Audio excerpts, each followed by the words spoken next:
Welcome back to Andersen Acres. We are here with Rowan's newest addition, his rabbit he has decided to name T-Rex.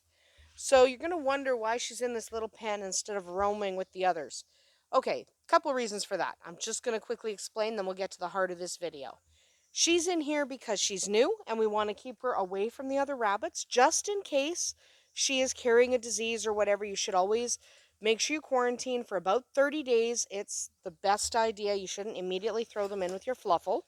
Yes, we're using the word fluffle because it's awesome. So this is T-Rex. She's also isolated because the person we got her from, she may or may not be pregnant. It looks like she probably is. And if she is, the father may be a lop. So that's not ideal. I breed purebreds and she won't have purebreds. But that's okay. We'll find loving homes for them anyway. So that's T-Rex. While we're out here, I want to talk about rabbit behavior. I haven't talked too much about behavior, and Tequila is doing weird things. We're just going to let it go. Never mind. So if you're going to keep rabbits, you need to understand their behaviors and you need to learn to handle their behaviors properly. Handling your rabbit is especially important, even more so if you have young children handling your rabbits. Thank you, Tequila. So I do not let young children handle my rabbits, not ever. Okay, because children aren't great at handling rabbits. They tend to pick them up like you pick up a cat, and rabbits are not the same as cats. I say that many, many times. A rabbit is not a cat. So I don't let young children handle my rabbits. But if you do, then handling correctly and teaching your children how to handle them correctly is the single most important thing you can do.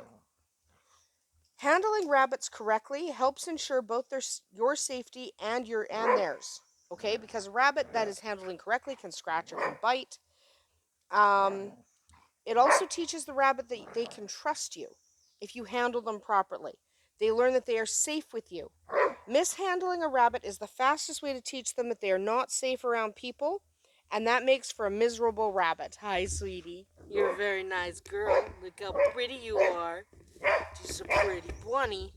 Hi. Yeah, you're very pretty. We have a thing for brokens.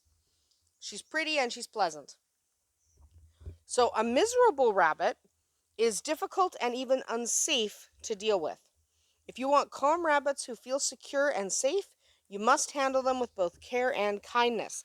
They are living creatures, remember, no matter what their purpose, whether you're raising them as pets, whether you're a breeder, whether you're raising them for meat, they are still living creatures deserving of respect.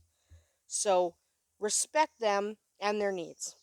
If you want a pleasant experience when raising your rabbits, it's your responsibility to ensure that you understand their needs and their behaviors. When you do understand these things, you'll be able to catch and handle your rabbits with ease. We can. We walk over and we pick up Loki, who's over there in her pen, so we'll go over see her. But we wander over and we pick her up, no problem.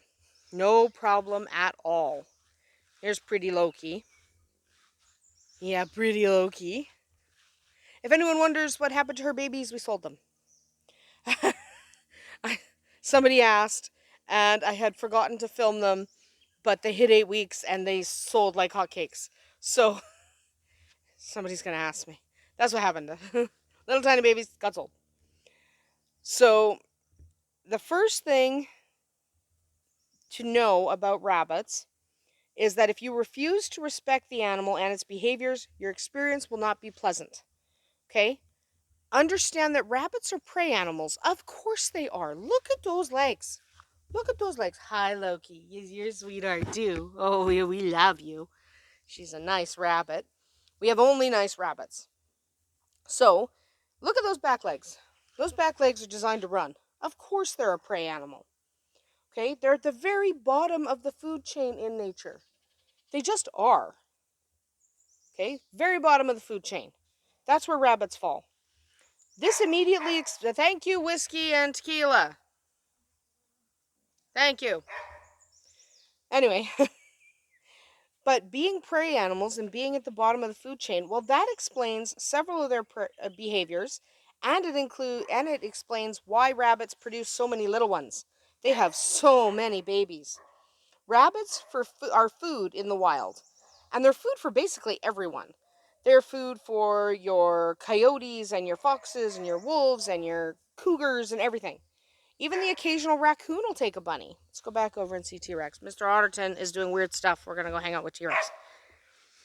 But when everything eats you, you must have as many babies as possible in order to ensure the survival of your species. So rabbits are basically always in season for that reason, right? They ovulate when the male breeds them. Anytime the male breeds them. Doesn't have to be spring, doesn't matter. Okay, so that's why rabbits are always in season, and they're ready to make babies. They desperately want to make babies, so keep males and females separated. We've talked about that before, unless you want a litter of babies in the next month. Okay, so keep your guys separated from your girls. Boys go over there. Boys go over there. Girl over here. There's a girl over here. Yes, so now we have two beautiful Rex girls. So keep them separated. It's important. Because they're prey, rabbits are also very skittish, especially if they're afraid of something. If they perceive a threat, they're going to take off. And they often perceive humans as threats if they weren't raised with gentleness and kindness. Instinct and thousands of years of being hunted has taught rabbits that there's a strong chance of being eaten by pretty much everything. And just to illustrate that, let's see if we can get Mr. Otterton to hold still. He's over here at the edge. I want everyone to take a look at this man's ear. This ear here. He's missing a chunk. You know what happened? A fox tried to get him. Now he is a brave bunny, and he stood up for himself, and he stood up for Slate. But he's missing a chunk of ear now. And luckily, Tequila, wherever she went, Tequila came and drove him off. Where's Tequila? Tequila! Oh, she's over there. Never mind. Doesn't matter. We're okay. But they're prey for everything. Everything's going to eat you. You think everything's going to eat you. If you think everything's going to eat you, you're going to run from everything. Everything eats a rabbit. Even us humans eat the bunnies. I know. I don't love it either. I don't raise meat rabbits. I raise show rabbits. I raise breeding rabbits. I raise beautiful pet rabbits. But it is entirely possible that your neighbor is raising rabbits for food. That's normal. And I don't look down on that at all. Nobody should. You know, we eat a lot of things. But from a rabbit's perspective, that means we're a threat. They know we're a threat. Okay? So if you want calm and cuddly rabbits, you're going to have to do some work to convince your rabbits that you're not going to make them dinner. Now, she came from a lovely person. She is very relaxed, very calm, because she was raised well. Mr. Otterton was raised well. Slate was raised by us. Loki was raised well. But we have had the occasional rabbit in the past that was not. Okay? That was not raised. Well, don't stick your face in there. That was not raised as well as we would like. And it takes time. A lot of time. Be patient. In the meantime, you should learn about other rabbit behaviors. So we're not going to talk about other behaviors today. I just wanted to talk about how they perceive humans as a threat because they're prey. Okay? They are prey for everything. So it's really important to understand that your rabbit thinks you're going to eat them. So especially if you get your first bunny, even if it's just a pet. Pet bunnies are awesome, but they're also terrified. You're going to have to put in the work to convince your bunny that you are not the threat. Remember, bottom of the food chain. To them, you are a threat.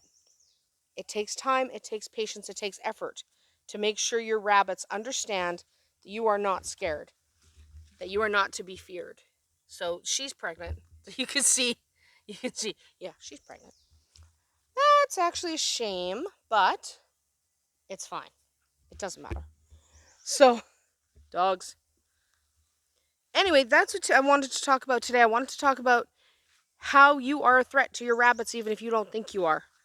Okay, so take some time, get your bunnies calmed down, make sure they understand you're not so scary.